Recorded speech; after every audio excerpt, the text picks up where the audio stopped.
All right, welcome to Grimerica Goes Deep, Ancient Mystery and Lost Civilizations. This is Chapter 2, Advanced Ancient Technology with Ben from the amazing channel and site Uncharted X. Thanks for joining us, Ben.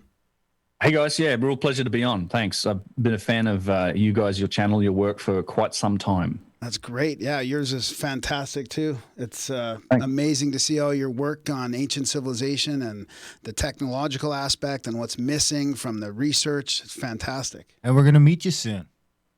Indeed, yeah. I think in the Scablands, I signed up for the Contact the Cabin with Randall. I really enjoy Randall's work, and I know you guys run those series with him. I can't wait to get up to the Scablands, and yeah, that should be. I'm expecting that to be a fun trip. Yeah, we're really looking forward to it as well. I mean, that one's kind of in the. We've got another one in April that's kind of still like iffy. I mean, I'm more apt to just go through it. Graham's kind of struggling with the decision because it involves a test now, right? Like in order to go to the States and come back, we can get through, but you've got to take the test. There's no getting around that. Yeah. And whereas by May, I feel like there's more of a chance that it might just be over. Possibly. Yeah. Let's hope. I've been through this loop too. I was in Egypt last. We were like we were the only tour group in Egypt. Had a tour there in November, December in 2020. And yeah, that was, everyone had to have the within 72-hour negative test and all that stuff. So, you got to jump through the hoops. We kind of did that.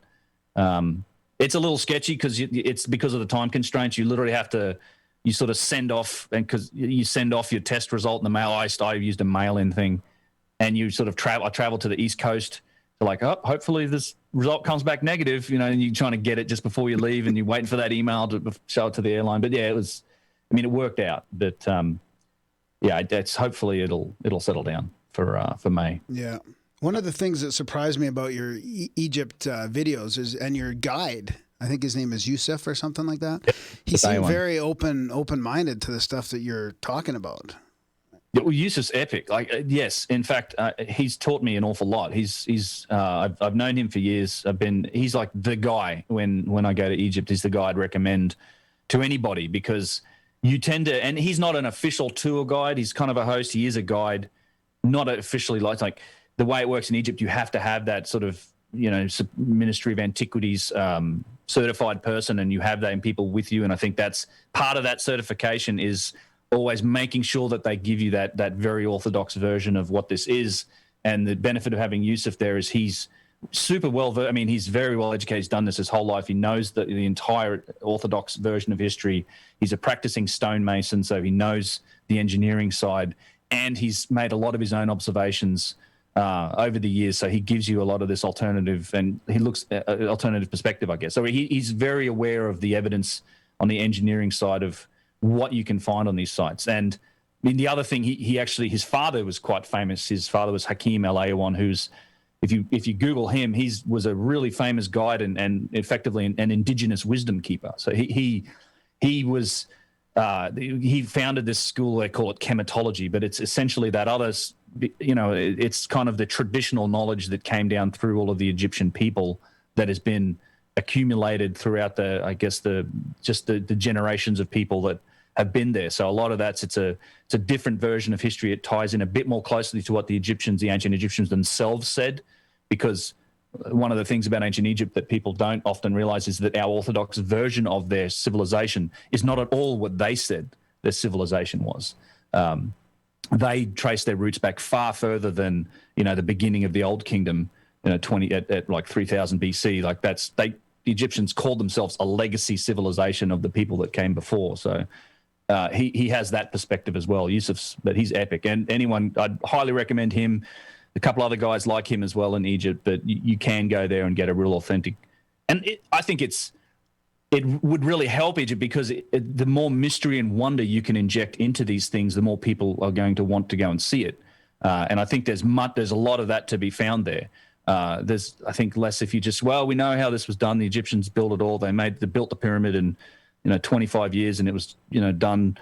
But everyone came and worked on it for 3 months a year or whatever. We know how it was done. But the deeper you look, there's so many unanswered questions and so many aspects of this that haven't been studied appropriately yet. That they're not things that the establishment and I guess, academia that have the permits and they control the access for research seem to be very interested in chasing down. But there are people out there that are doing it, and including guys in Egypt like Yusuf.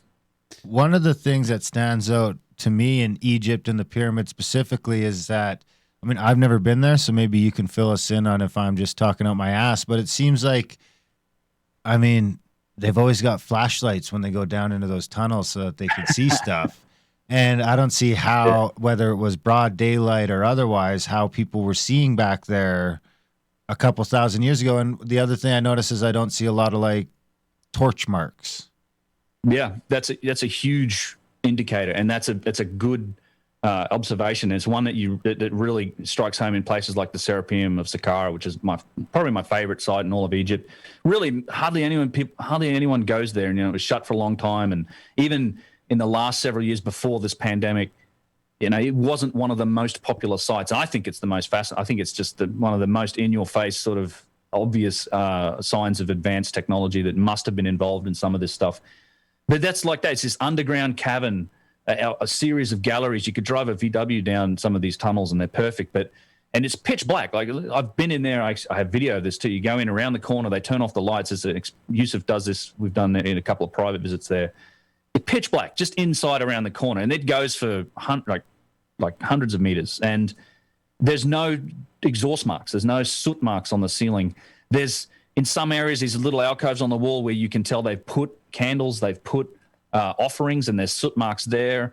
You do have some of the temples that came from definitely were like Dendera and some of these other temples that are most definitely New Kingdom and were part of that Egyptian civilization. They have soot marks on the ceiling, but there's a lot of places where there's just nothing to indicate how they lit it up. And if they didn't use fire, then how did they light it up? Because yeah. I mean, I hate to get into supernatural speculation, but maybe they didn't light it up. I mean, we did a show with a fantastic researcher called Superhuman, and there's people teaching themselves to see without their eyes. I mean, maybe they were maybe they were advanced in that they could walk around in the dark without their eyes. They could just carve these beautiful epigraphs on the wall dark. Or whatever they call them in the dark.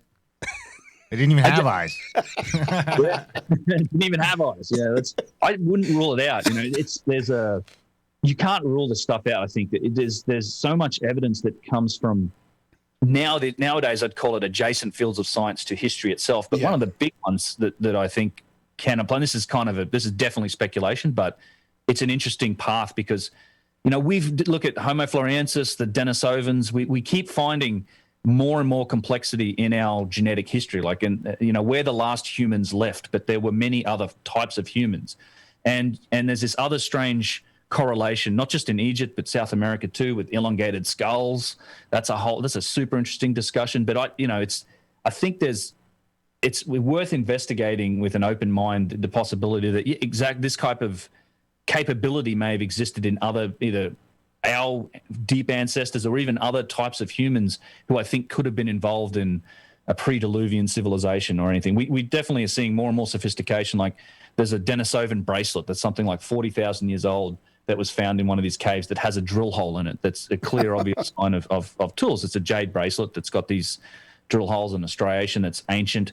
So there may have been other forms of humans that may have had other abilities to do some of the things. Like, they might have had eyes that were adjusted for the darkness. There's plenty of animals, and we know biological life can exist like that. We don't have any of their eyeballs to study, but you can't rule it out. And then there's an interesting correlation with things like the amount of underground cities, almost like Derinkuyu in Turkey, Cappadocia. There's underneath the ground at Saqqara in Egypt. People don't realize just how much is beneath the ground there, and there was quite likely a reason why people were down in the ground. Like Derinkuyu, I think in Turkey's something like 250,000 people could have lived down in these caverns. Wow! And it's, why are you living down there? Like, what? It's not a defensive measure. Like, you can put water in there and you can seal. Like, it's not a good place to go if you're worried about people invading you. But it is a good place to go if the surface is going to kill you, which we know has now happened. Things like the Younger Dryas Cataclysm. There's been solar events. There may have been a strong reason why people may have had to go underground for generations, and we might be looking at some of the evidence for that in these places.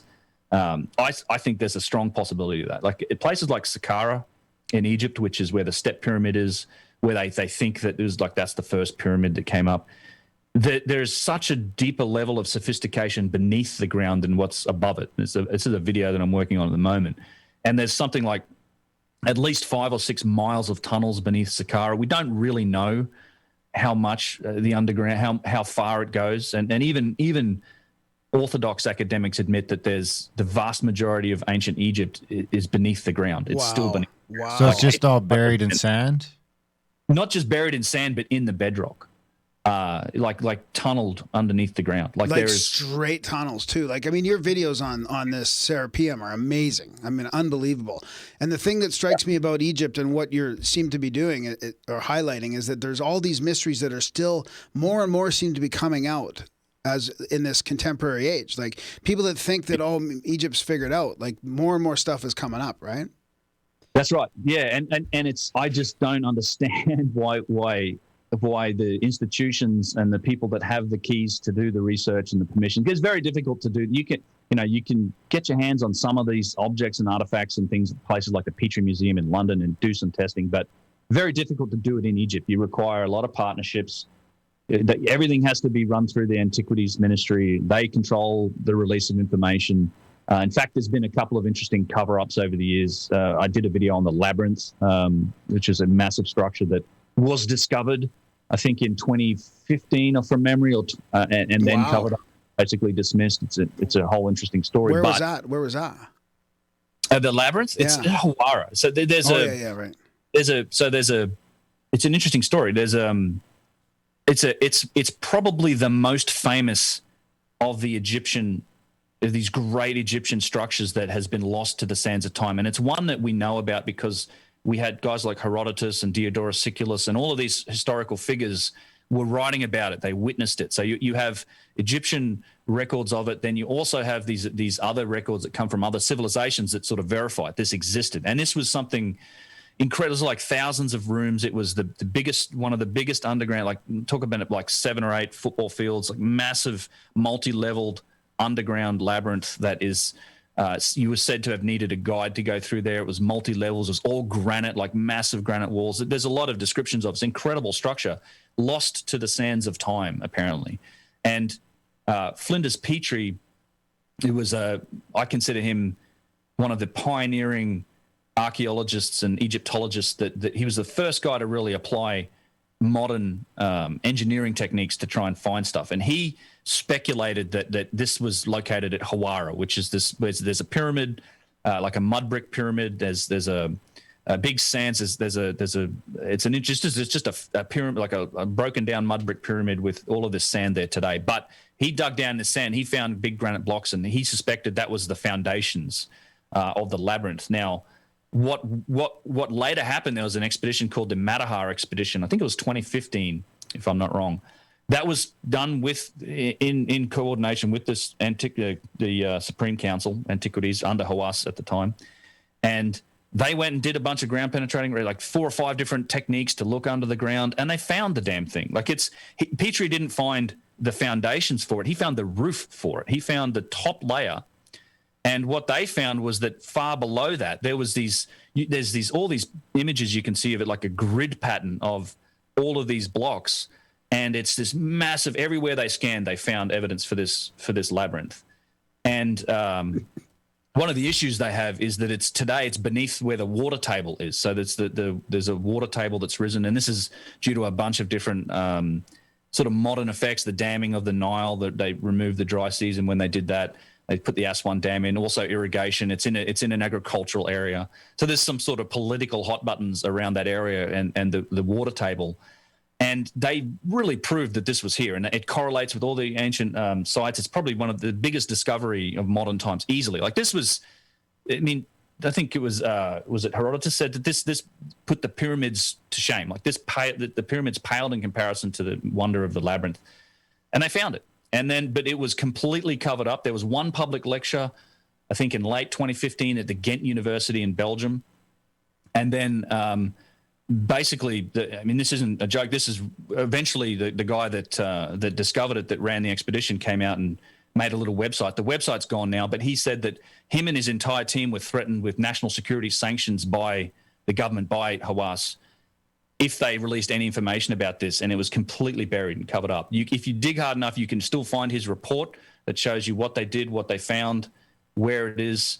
I have a whole video on it, but it's one of the most remarkable things, and it's just been entirely covered up. I think mostly my speculation would be because it would be so difficult for them to fix the drainage issue around this massive site and then start to excavate. But the problem is that it's beneath this salty groundwater, and it's being chewed up and eroded. Like this salty water is going to destroy it eventually.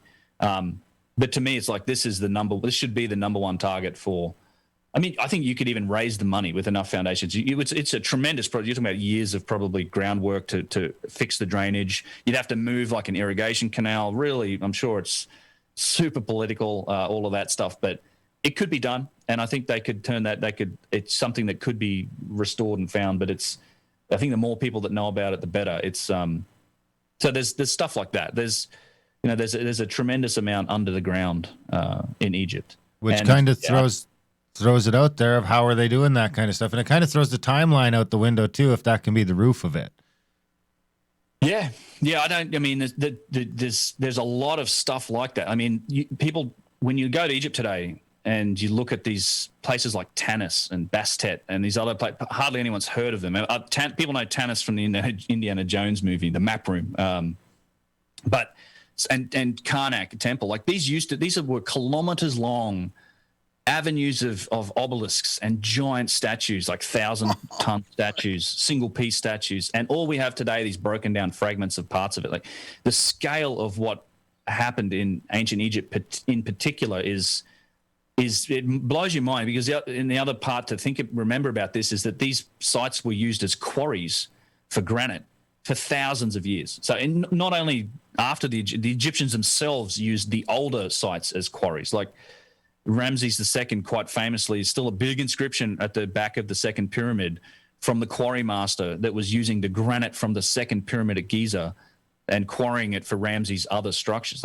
And that continued right down until like 100 years ago. And that's been going on. People have been carting stone away every single day from these places for thousands of years. And all we have left are these bare bones of what was there. But there was the scale of the amount of like massive pieces of stone that were shipped up there and moved around and it's always on the oldest sites too. That's the other thing that always gets me about. It's probably the biggest contradiction to the story of Egyptology and the history of Egypt as we know it today, like as is taught in textbooks, and that is that somehow out of nowhere, like you go from the Stone Age, essentially the pre-dynastic era, and then all of a sudden, boom, there's the Old Kingdom, and they immediately do the most amazing work that we can attribute to them. They immediately build the biggest pyramids, the greatest works, the largest pieces of stone. All of this stuff just happens like this, and then the civilization slowly declines for another 3,000 years, and that's just not how civilizations work. We look at our civilization, we ramped up to our sophistication, to our height, if that's what you want to call it. And then you see the same thing in Rome too. You see the same thing in Rome. See the same thing in Rome? Where it kind of, on a lesser scale, but where it kind of, the last 2,000 years of it, they can't even comprehend how they were building these things. Right.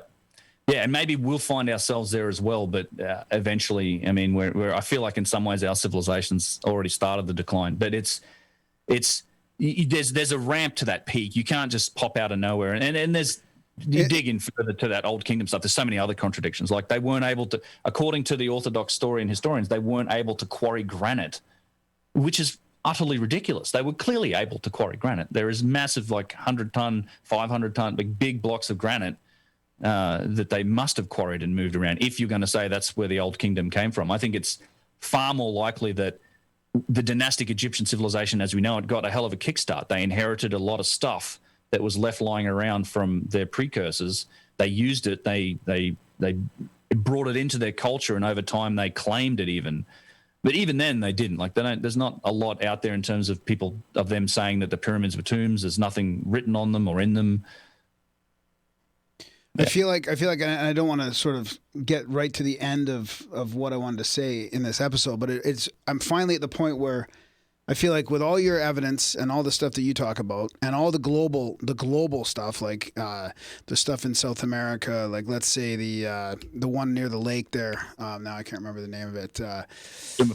Yeah, those two, and then the Göbekli Tepe and Baalbek and the stuff that you're talking about in Egypt. I feel like, and maybe even the Roman stuff. Like maybe this wasn't like a ramp up to that, but it was an advanced. All of that was from before the Younger Dryas. Like maybe that was all before the Ice Age or from then. I mean, maybe it's that advanced, and that's, I mean, it even fits in with the whole giant mythology and all that too. I mean, no wonder why they thought giants were on the earth. Look at all the massive stuff that they, if they were the surviving humans from the Younger Dryas and they started, rebuilding society and finding all this massive stuff, all these underground cities and all these massive pyramids.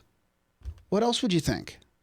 Yeah, I think that's close to the truth. I think there is a lot of correlation between, it's the megalithic stuff that I find so interesting, and there's this clear indication to me that and it's often the oldest in all these places. In South America is a good example, because you have and look, with Egypt, there's one thing I like to caveat all this with, is that there's no doubt that the dynastic Egyptian civilizations, we know they did incredible work. Like a lot of the temples that are undoubtedly from that era, they were a massively sophisticated and civilization that did incredible things. But where the question kind of comes is in the Old Kingdom part, and there's this, there's a lot more gradients. But when you get to South America and you look at, like, say, Cusco, Sacsayhuaman, Ollantaytambo, even parts of Machu Picchu, there's a much bigger gap. So you have at the bottom layer, you've got this megalithic work in South America, and you will always find these little tiny rocks all stacked up on it that's repaired with the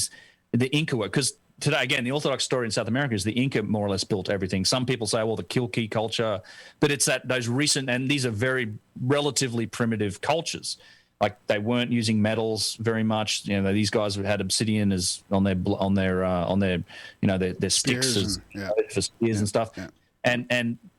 But there's this absolute layering that you see in South America, where you always find that megalithic stuff on the bottom, and then these Inca repairs of little bits of broken stone on top. And there's a correspondence between that work, between that and Egypt, that and Easter Island, that and Turkey. There's so many, and even some of the foundations for the Roman stuff. I mean, Baalbek is supposed to be a Roman temple linked to Jupiter, I think. That's supposedly Roman, but the foundations are massive and megalithic. And I think anyone that's looked into Baalbek and some of the theories about it, I mean, the Romans what I think happened is they found that the foundations for it, then they built their pedestal, and then they built their temple on top of it, because they would always build their temples on a pedestal. And Baalbek's the only place anywhere that they sort of have two pedestals, but the bottom ones, those, it's the trilithon and these 1,000-ton stones that have been sort of put down close enough where you can't fit a playing card between them. And I think you're right. I think a lot of that stuff most likely is pre-Diluvian. I would say it's pre-cataclysmic. And the funny thing about all this is that it really matches up with almost every ancient culture, our culture included. It matches up with our stories, religions, traditions, everything we say about our past. Even in the Christian culture today, it's like flood myths, fire myths. You can't poke a stick at any ancient religion without finding either flood or fire or some massive cataclysm that their ancestors barely survived and then had to rebuild. They were knocked back down and had to come back up again. And this holds true for Egypt, for Native American traditions, for our tradition, for that matter.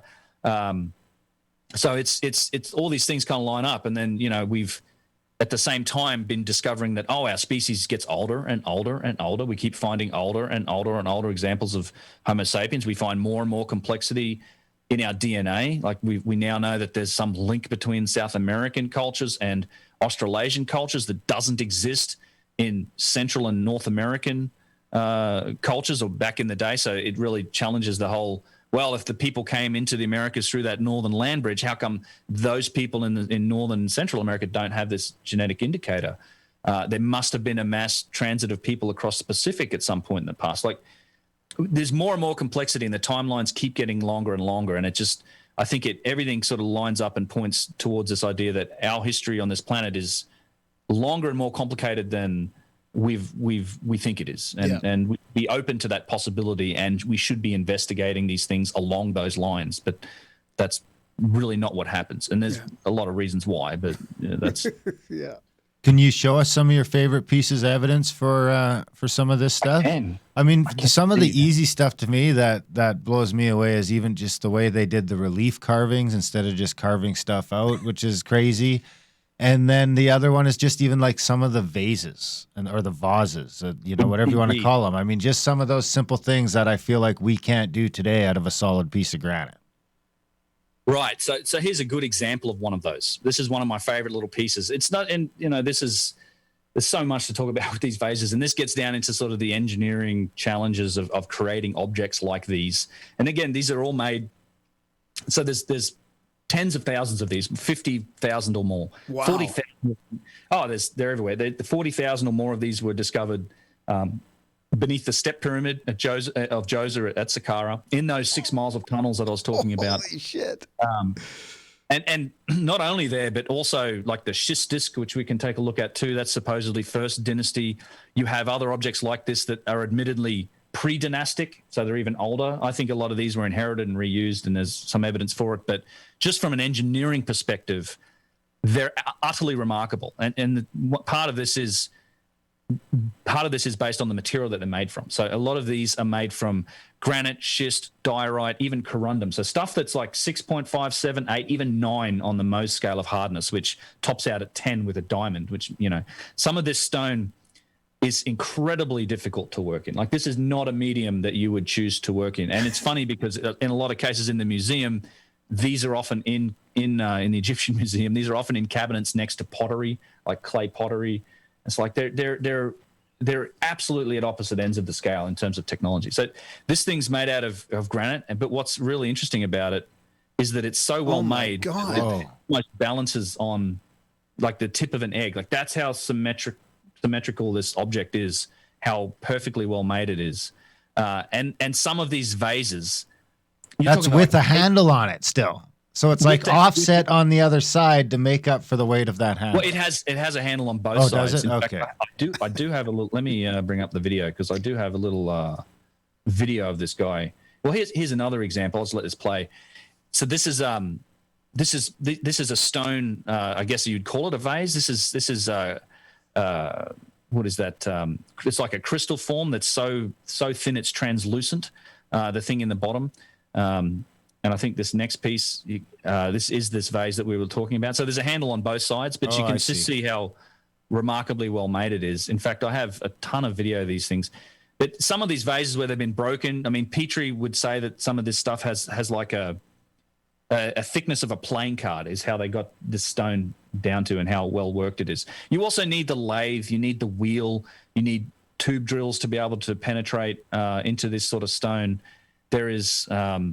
There's no end of, and there's interesting tool marks on these. There's a long list of things that should be investigated when it comes to the manufacture of these objects. But admittedly, the people that control access to them aren't particularly interested in them. Like, they generally won't investigate how they were made. Let me see if I've got. That to me looks like a clear cast piece.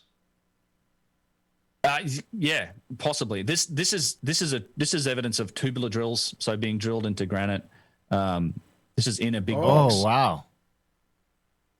Yeah, so this is how they would hollow out interior machining. In fact, I've got a long video about can the see tubular drills. The saw marks. Yeah, exactly. So you can see the striations.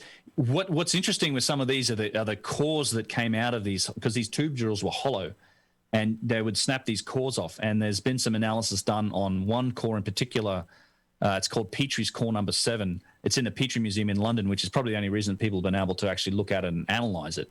And that has indications of a continuous spiral groove that runs down this core of granite that's come from one of these holes.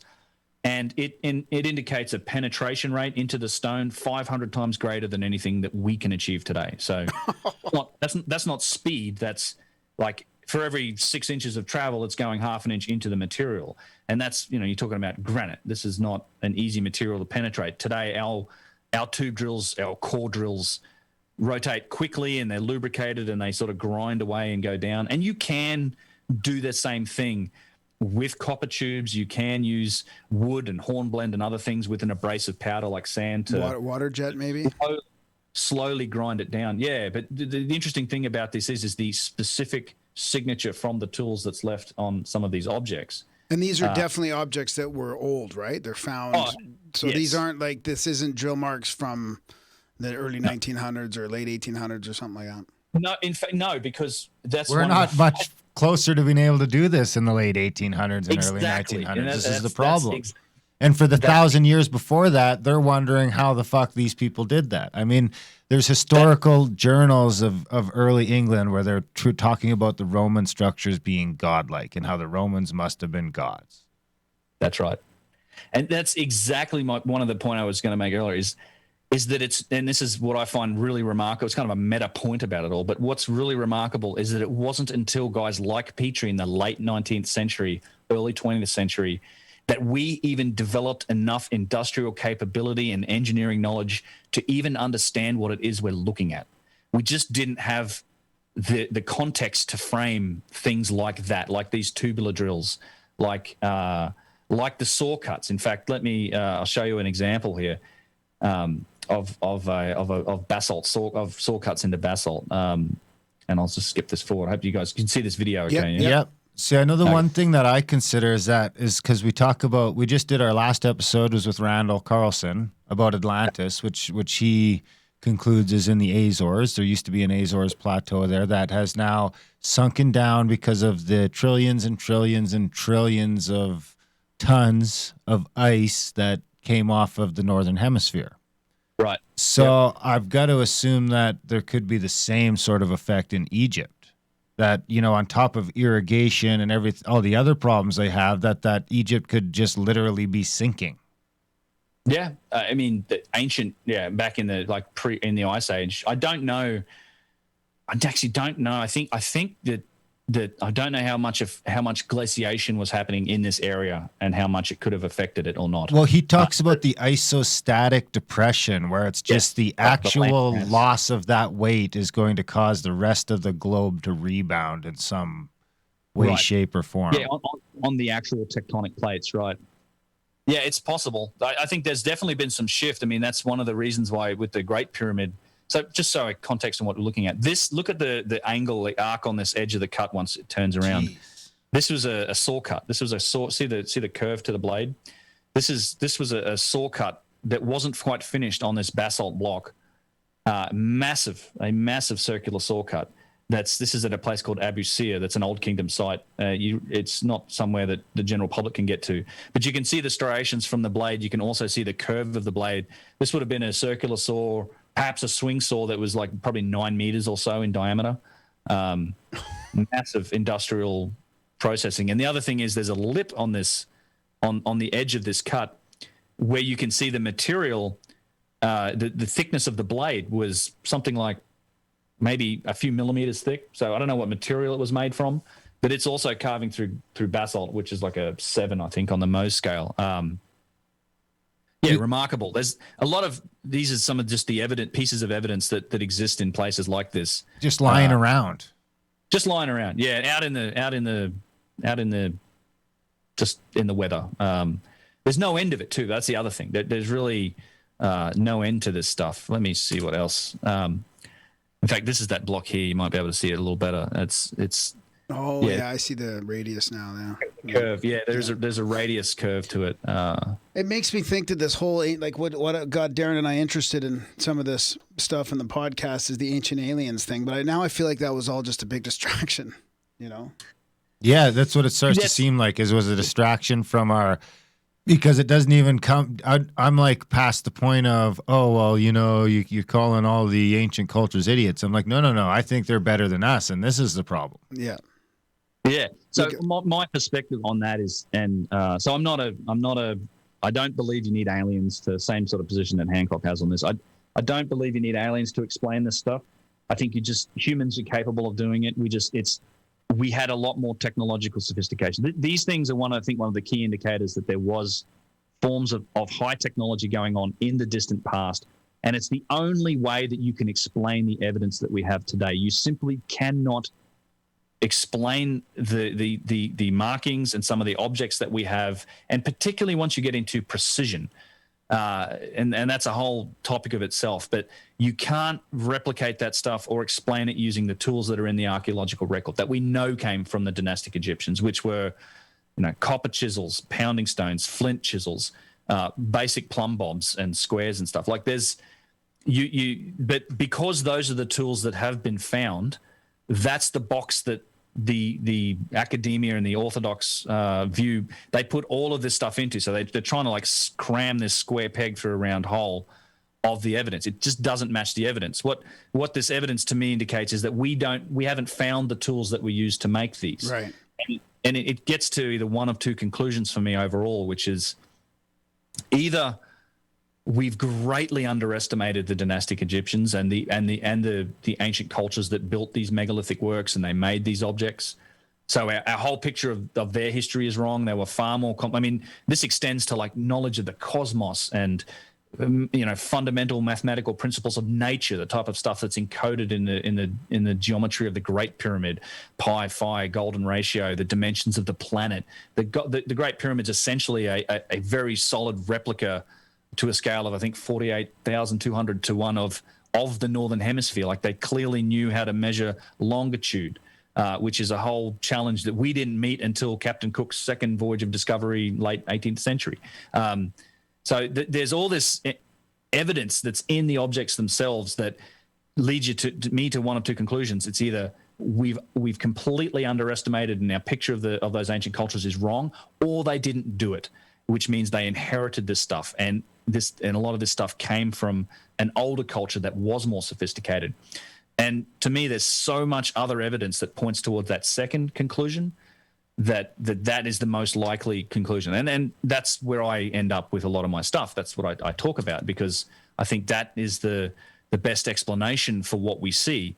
For example, I did a video recently about this box in Lahoon. This is a granite box carved from a single piece, not as big as the boxes in the Serapeum, but this is probably the most precisely made granite box that we've ever found in Egypt, in a granite room, by the way. This is all made from granite. And this thing has tolerances down to the thousandths of an inch, as measured by Flinders Petrie. And again, he was the first guy to apply these engineering principles and try to understand how things were made. It's, I think, a discipline that's sorely lacking from today's orthodox establishment.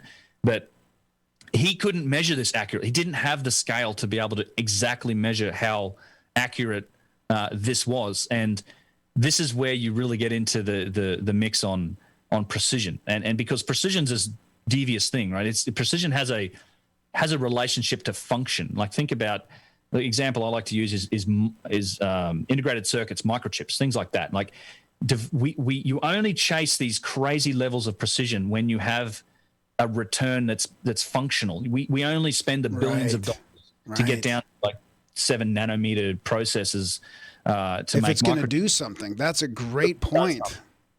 There's a relationship. So when you look at the boxes of the Serapeum, it doesn't have to be an aesthetic thing. Unless you're not going to get that precise for an aesthetic reason. Unless it's very easy. Exactly. Unless it's very easy. That's the other. Yeah. Unless your manufacturing process inherently delivers that sort of precision. Right. Like the way we make cars today, like the panel they're gets always away going to be perfect because we've designed the perfect system, which has this whole other context of problems behind it too. Now the tunnels, and you finding 40,000 vases down there, makes me think they were stashing them down there before the comet came. Yeah, exactly. Yeah, well, wait till you see is this the Serapeum now then? This is the Serapeum. In fact, this is. Is this your team? This is you guys?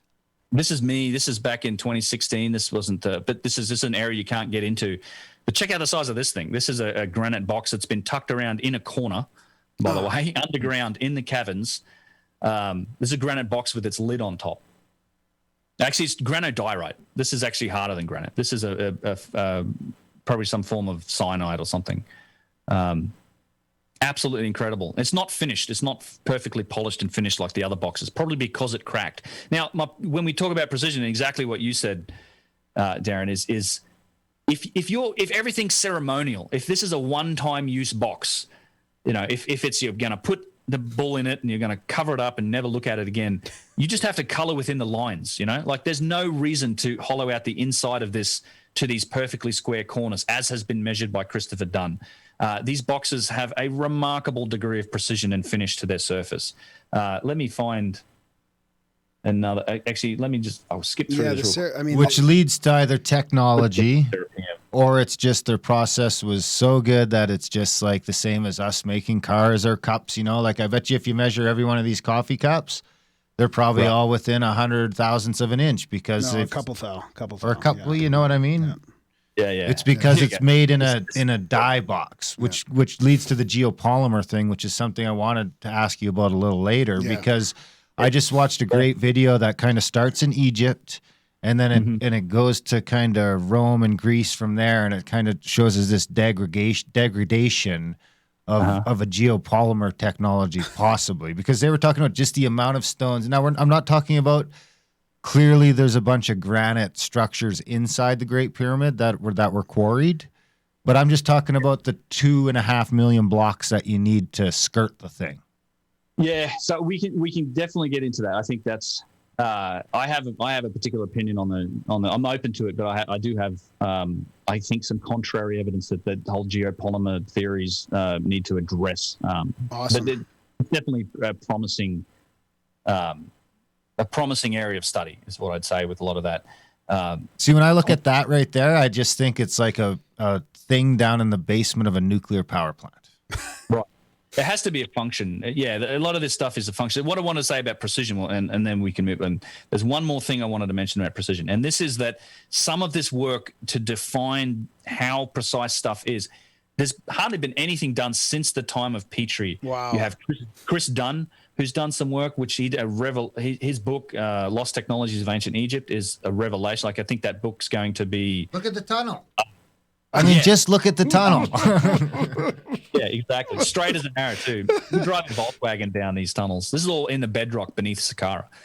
But there's recently been some work done... Just sorry to interrupt, but so that means if it's in the bedrock beneath Saqqara, doesn't that mean it's either way older than we think it is, or they dug it down into some bedrock underneath the ground for a specific reason? I think so. Yeah, I mean, it's or both. Or both. It could be both. I don't know why it's underground. It's I don't know how you determine age so much. I mean, it's the Serapeum's interesting in that there's nothing on top of it, at least not anymore. Is there any evidence that the tunnel itself is created instead of drilled out? Kind of like when we make a mine drift or something like that?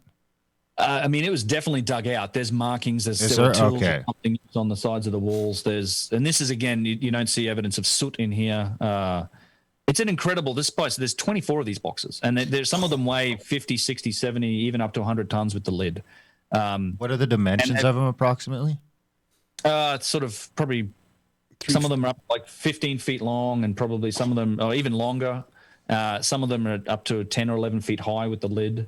Oh, so like that one we're looking right now, that's like 6 feet across or so, would you say? At least, yeah. At least. There's a good, I think there's a clip of me.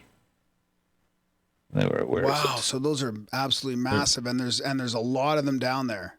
It's 20, and we've never replicated one of it. It's funny. Chris Dunn did the experiment. He went and asked granite companies can you make one of these? Because again, the part that people forget about this, it's single piece of stone, single piece. Both the lid and the box come from a single piece of stone, and you're carving it from a single piece of stone. And the interior dimensions, one of the challenges in this is the relative geometry of the faces. So you're talking about perfect 90-degree bends between the walls, perfect 90-degree angle between the top of the box and the lid, such that it creates a hermetic seal when it's shut. And you can't, and the walls are also perfectly flat to within thousandths of an inch. And in fact, he takes a precision straight edge. I've got one up here. and tries to shine a light. You waft it sort of over the surface and try to shine a light under it, and there's no light gets under it, which tells you that the surface is incredibly flat. And remember that you're carving this from a single piece of stone. So if you F this up at any point, you then have to change the whole box. And he tried to get granite companies to say, hey, can we make one of these? And they're like, well, for starters, just the cost of the stone itself, getting the piece out the ground would be astronomical. Now these days, millions of dollars just for the stone. And then they would need to create and design specific tools to make the box, because the way we cut granite today, they were like, we could make it from 5 flat pieces and bolt it together. And then the cost of actually trying to ship it anywhere, you're talking like, say it's 70 tons. That requires so many different permits, and you can't take that on roads. And so people underestimate how difficult it would have been to move these boxes down through these tunnels and put them in the bottom, in these alcoves that are sunken off the main gallery. And this is no joke. There is literally the biggest boxes in here, less than a foot of clearance between the width of the tunnel and the size of the box. I mean, this is harder to believe than Göbekli Tepe, or this is almost harder to believe than the pyramids. Yeah, the Serapeum's mind-blowing. It's the more you think about it and how this was done, this is why they're down. We can't move them out of here. We're not moving them any. I don't think we're moving them any more than the dynastic Egyptians. So is that one just shifted off the base a tad there? No, the lids they were all found ajar. So when wow, someone's pried them open. Auguste Mariette found this, I think, in the 19th century. And when he came in here, they were all found with the lids slightly ajar, except for one. There was one box that was sealed. Wow. And he blew it open with dynamite. And he found nothing. There was nothing inside. Nothing. Just empty. Man, it's too bad you don't have that today, where you could like drill a little hole in and maybe get a little tube in there to suck out some of the air, or just see what's going on inside that fucking thing. There's a possibility that there's more of these have been discovered. It's a rumor I heard was in Egypt. There was from someone who works on the site. They were saying that they've found another gallery and it may contain up to as many as 20 more of these. And I think that's entirely possible at the Serapeum. There's no end of them. I mean, these are some of the corridors. This is a box that's left in the hallway, that's been left mid-transit. It's not a very big box, not finished either. The fact that there's unfinished boxes in here tell you that they were working on them and finishing them down in the ground, which is also mind-blowing. And again, look at the lack of soot marks that's here. Like, no. Is there any evidence that they were rushing? They were rushing? Like, just no rushing. Like the way that you when you look around the Great Pyramid, when you had the video before outside, it seems like that stuff's just lying around everywhere. And then you got boxes underground that aren't finished, and now you got this one in the hallway. Is there any evidence that they were in a rush? Oh, so there's definitely in a lot of places, it seems like something happened. Like there was a moment where tools were down and the work was abandoned. There is a whole number of examples of basically work that was in progress and then they left. And now I wonder what could have caused that. Perhaps a cataclysm of some sort. I don't know. But, yeah, well, that's what I was getting at, because I mean, my go-to on a hermetically sealed giant box inside underground, it's empty, or inside a pyramid that are empty, is that these things were full of seeds or something, and that they were literally the restart of civilization, and that people knew that that's where they were supposed to head. Yeah, that's possible. I don't know what their function was. I am, however, convinced that they had a function and they weren't purely ceremonial. They weren't boxes for bulls. You don't need a seed box to be perfect either. What about that's my point. Yeah, with except you do want it to be hermetically sealed, maybe. Yeah, but you don't need that geometric precision of those internal 90-degree corners. I can dig it up and show you. I climbed into one of the boxes and get in and have a close look at one of the internal corners, and the inside surfaces are so well polished; they shine like a mirror. Wow, it's amazing. I mean, do these conduct electricity? I mean, is there a way that maybe they could fill them with water and have it as a battery or something like that, or? So that's kind of where I go in terms of, I think those are the areas we should be investigating the possible functional purpose for these, because there's definitely something going on with these underground granite boxes that are in pyramid structures. They're underground, and a lot of things that they think were pyramids, I think there's a chance they weren't in some cases, but there was something functional about these boxes. And I yeah, so my conclusion, I think, of where we are with that is that we need to be investigating it with all the power we have in terms of modern technology, because it's possible that the answer to that exists outside of our current understanding of. I mean, it's kind of arrogant in some ways to assume that we know everything that ancient people knew. And it's like, we know, if you just look at the progression of technology over the last 50 years, we know tremendous, look at how the world's changed in the last 50 years. There's the internet, everything. If you take a cell phone back 50 years and it's not on or anything, people have no idea of the content. They can't explain what it is. It's a piece of plastic. But you and I can't build one, but we can tell you what it is because we know what a touchscreen is. We know what wireless networking is. We know what all of the stuff that's involved that gives it meaning and purpose, so we can put it into context. And I think in 100 years or 1,000 years, we're going to understand much more about the universe, the fundamental nature, reality, all that stuff. And I think potentially some of the answers for some of these things we're looking at may exist in those realms outside of our understanding. So I think it's always interesting to speculate about what they could have been for. But ultimately, I think that some of those answers we just don't have yet. And we should be looking at these with everything we've got to try and maybe understand and learn about them. Because, like I said, that Petrie started, but there's been a documentary done by a guy named Patrice Poyard. My next video is going to be about this. I sat down and talked with him for about 3 hours last year. And he actually went and took a modern surface roughness meter that measures sort of the flatness of surfaces down to the microns. And he laser scanned a bunch of these objects and things in India and really got some tremendous results. And I think it really puts this idea that some of these objects and structures were made by hand to rest, because he's taken measurements, particularly in some of these caves in India, but also on the H blocks at Pumapunku, the boxes in the Serapeum.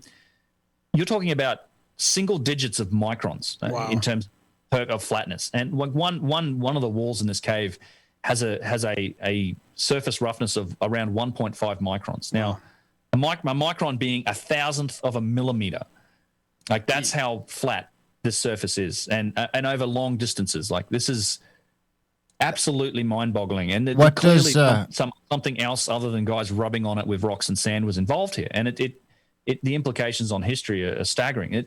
Not just history, but technology as well, I think. So there's a lot more we should be doing to study this stuff, is what I'm saying. I think, and some of those answers may lay outside of our current realm of understanding. I'm wondering what the high-end finish for concrete is these days.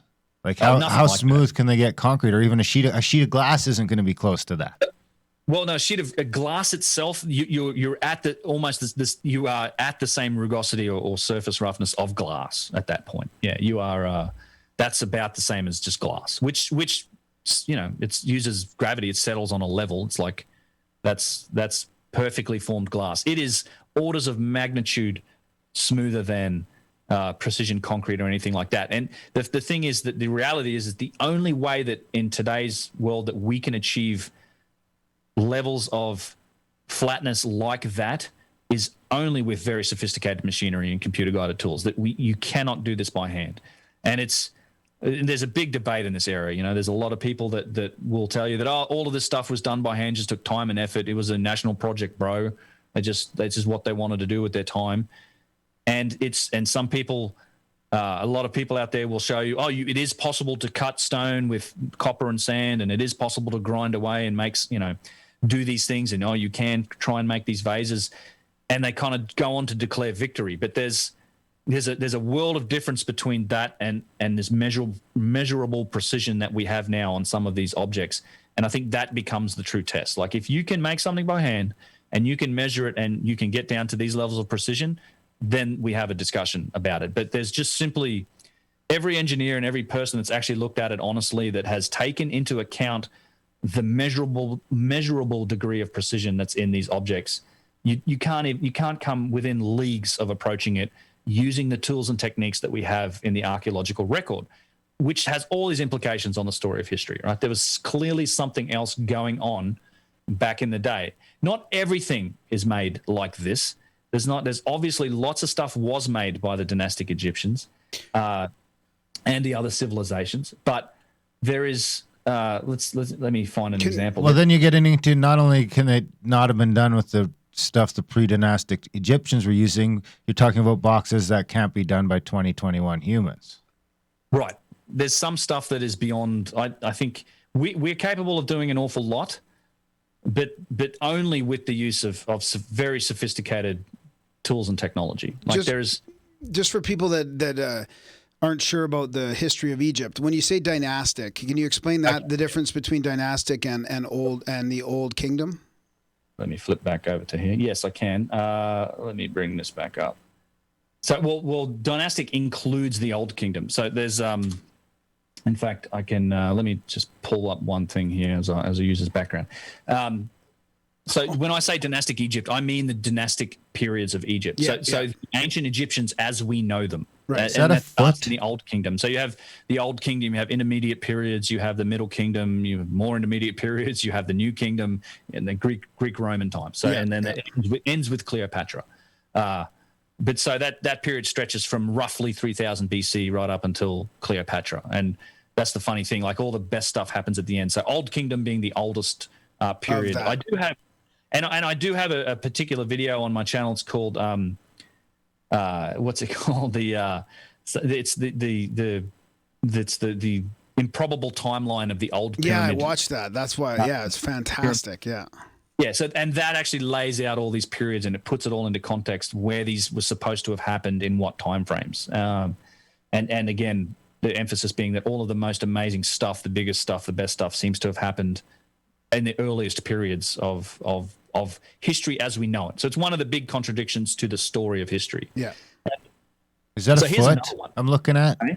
Yeah, so this is it's a big sphinx. It's what they call a Hyksos sphinx. This is on the side of it. And this is, I have a billion examples of this, but this is one that I like to show and talk about. And I don't know if I have a picture of the actual object, a wider picture. I can find it, but just what you should see here is that there's an object here that's clearly been made. It's from granite. It's been polished. This is like this toes and heels, and you can see how the light is being used to reflect the ribs on the side of this thing, and the entire structure. It's all polished. It's just beautiful and perfect and polished.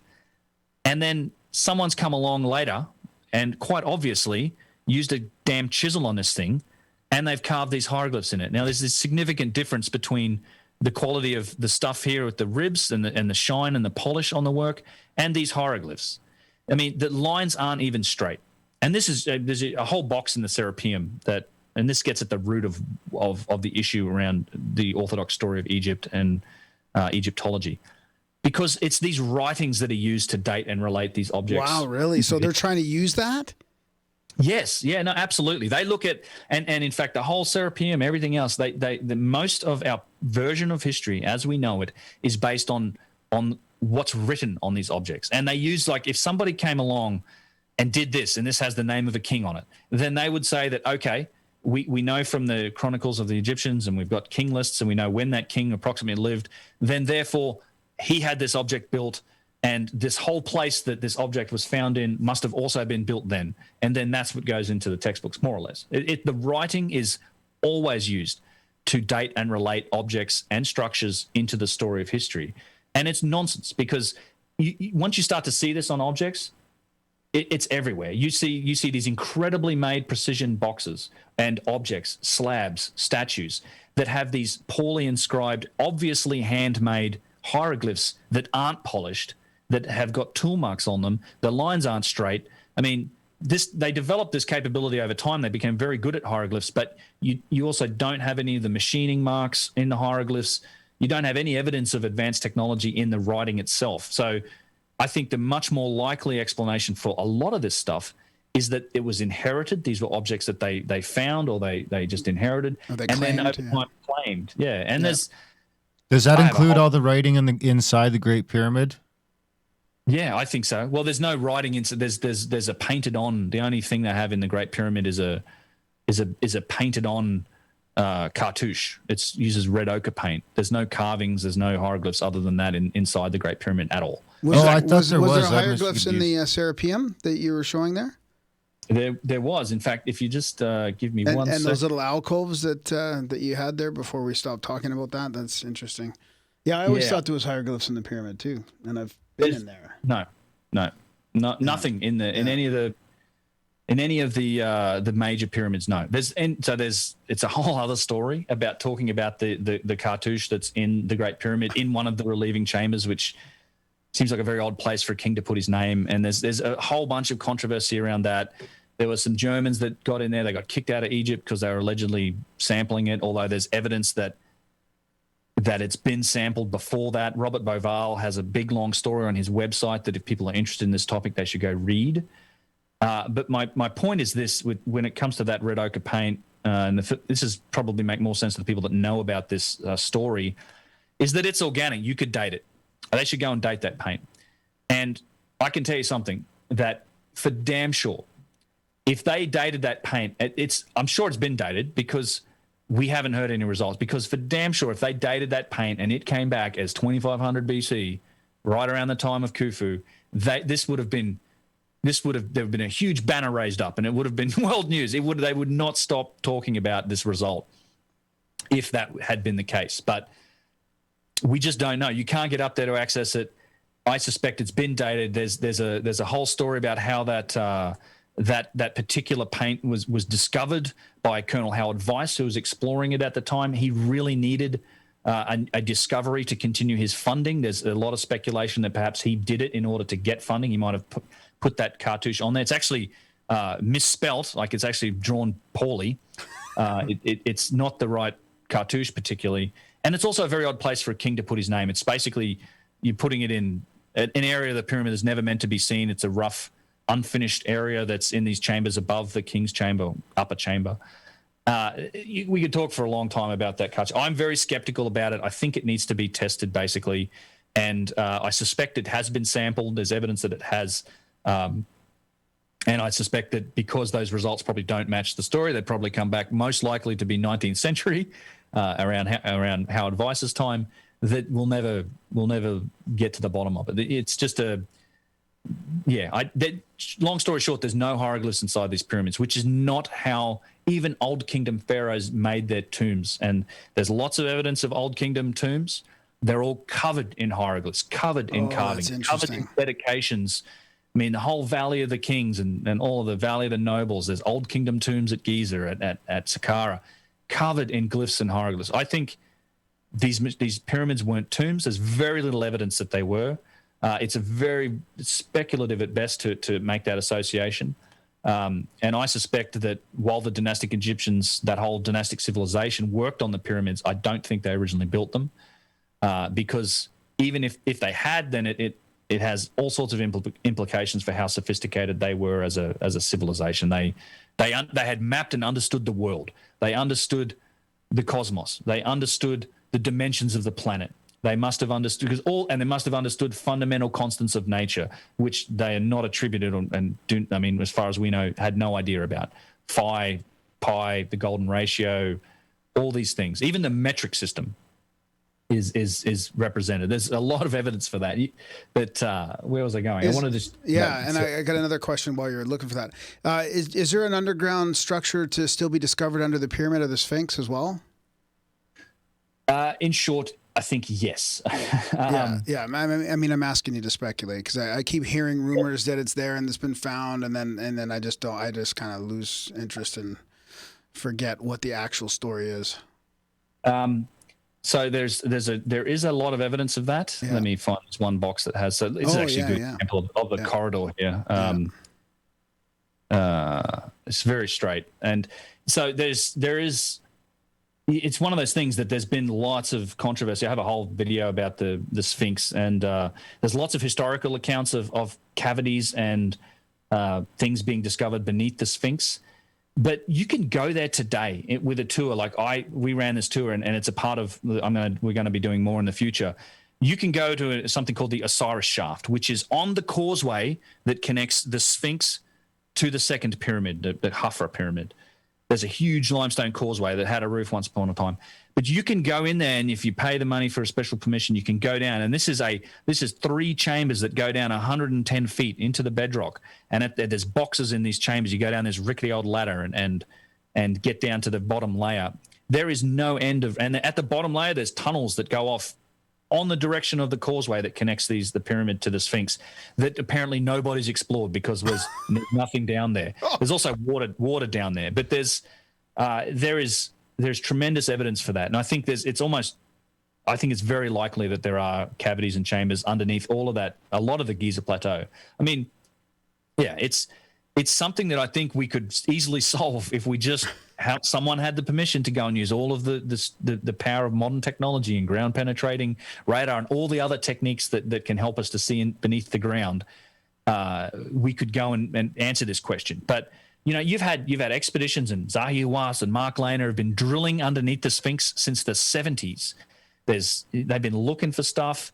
This all gets tied up with Edgar Casey, who was this clairvoyant guy, the Edgar Casey Foundation, who paid for Hawass and Lehner's education.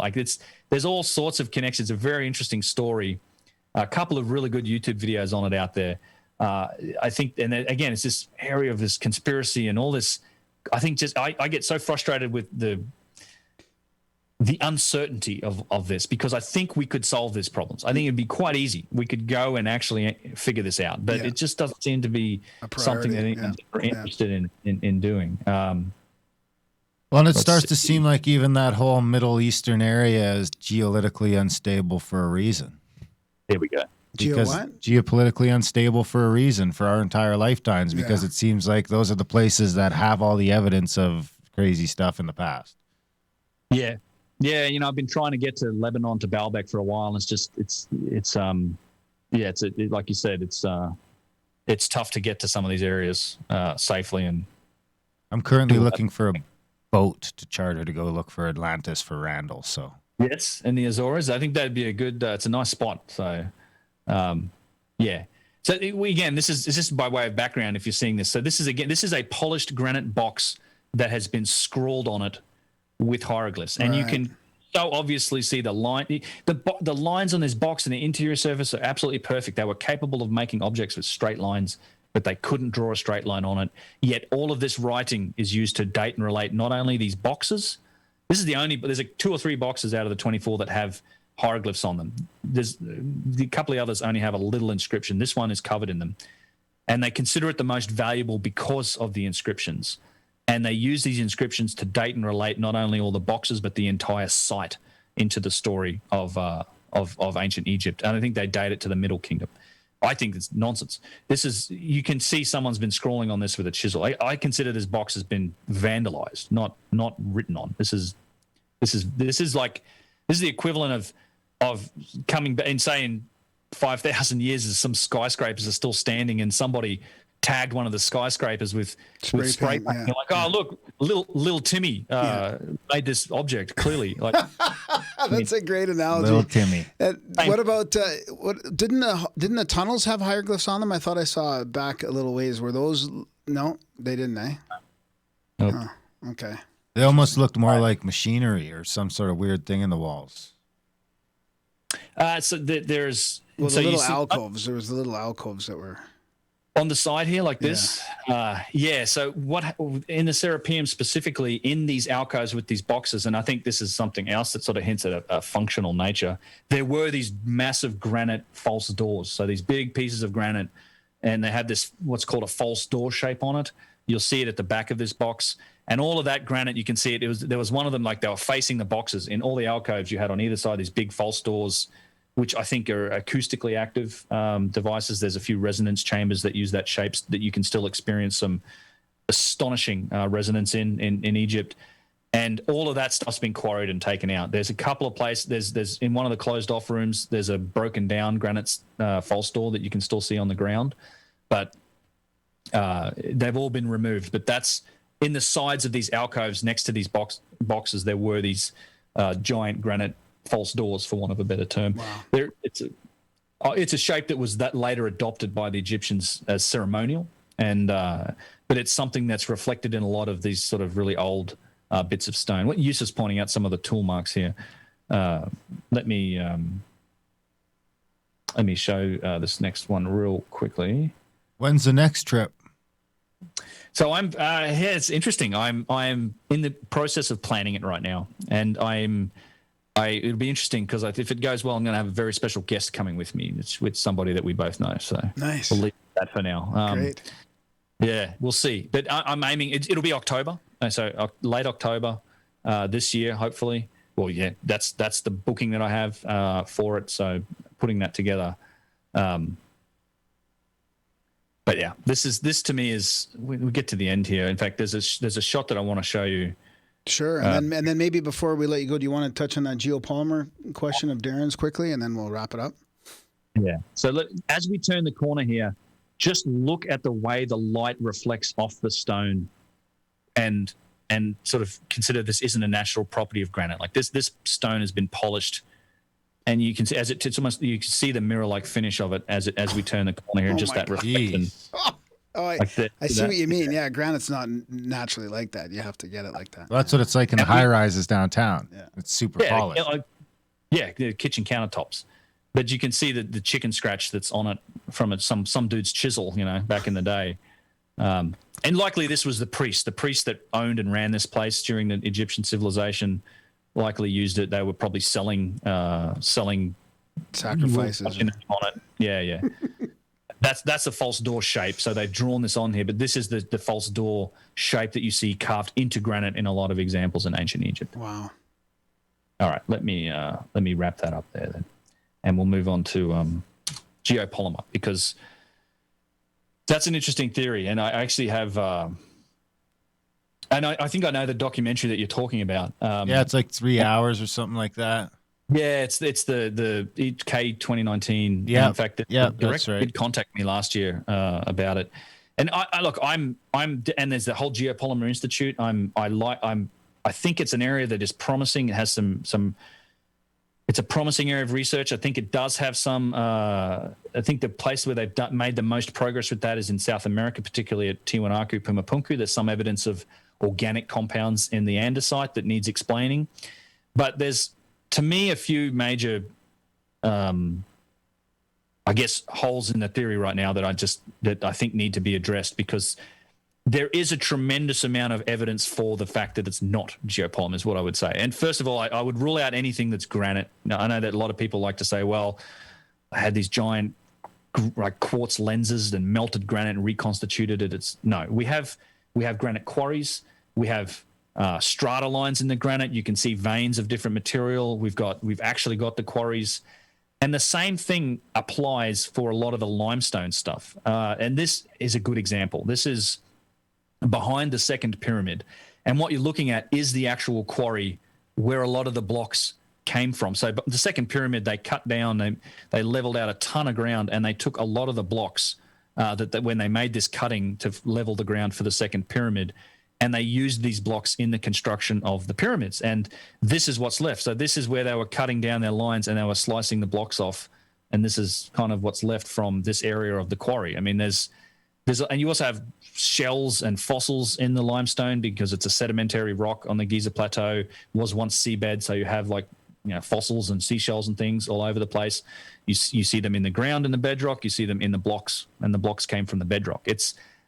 There's just I think it has promise. I don't like to just poo-poo the whole theory, but to my mind, there's a tremendous amount of evidence for quarrying and creation of it, of these blocks coming from the bedrock. I mean, like I said, we have quarries, we have tool marks, and geopolymer itself doesn't just purely explain the precision that's in some of these things. You still have machining marks. Even so, assuming it's been cast, it's still then also been shaped somehow.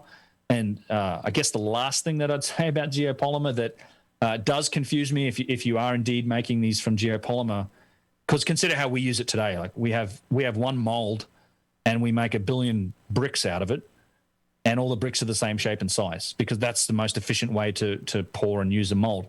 The challenge with the pyramids is that every block is a different shape and size. They're not the same size. So you're creating, the Great Pyramid has 2.3 million blocks in it. You must have had to make 2.3 million molds, because every block's a different shape and size. There's some challenges, just practical as much work and logical with it. The other and I'm not ruling out the idea, particularly in South America, of things like some techniques of stone softening somehow, because when I look at those polygonal walls at Sacsayhuaman and Cusco, it feels like that's what's happened there. Just intuitively, it looks like that stone's somehow been softened and set into shape. So again, I don't rule it out. I just think it's one of those areas that needs more study. And I'm sure that whatever the answer is, it's going to be a little more nuanced than just it's all geopolymer or it's all quarry. There may be some middle ground here. That's excellent. Totally. Where can the viewers track you down if they want to go watch all your YouTube videos or if they want to sign up for a trip? So unchartedx.com is probably the best place. Let me move back to this. That's my website. Everything I do does end up on the website. Obviously on YouTube as well. Like if you just search for Uncharted X on YouTube or youtube.com/c/UnchartedX. That's all my material. I'm also on Twitter and Instagram, although not super actively. I tend to just post new stuff on there, but I'm available. My email address is also attached to all of my videos, but mostly my website. Like that's probably the best place. Awesome. Well, thanks for the great chat. Very articulate. Yeah, this was great. Yeah, I really liked the way you had the videos playing and showed us the vases and stuff. This is fantastic. I think people will really enjoy it. Cool. Yeah, thanks, guys. It's tough we danced across the top of a lot of stuff, but if people are interested, check out the channel. I go into depth on a lot of these topics in a lot of those videos. Yeah, like your Serapeum, I think you did a whole series, 7 episodes on the Serapeum alone? Something like that. So, 7, fantastic. Yeah. Excellent. Thanks. Yeah, thanks for inviting me. I've been, like I said, knowing you guys from back in the No Agenda days and been a fan for a long time. So I'm really happy to have got the chance to speak with you too. Right on. Yeah, we'll do this again too for the podcast down the road. Definitely. Yeah, I'd love to. Right on, Ben. Have a lovely day. Cheers, guys. Thanks. See ya.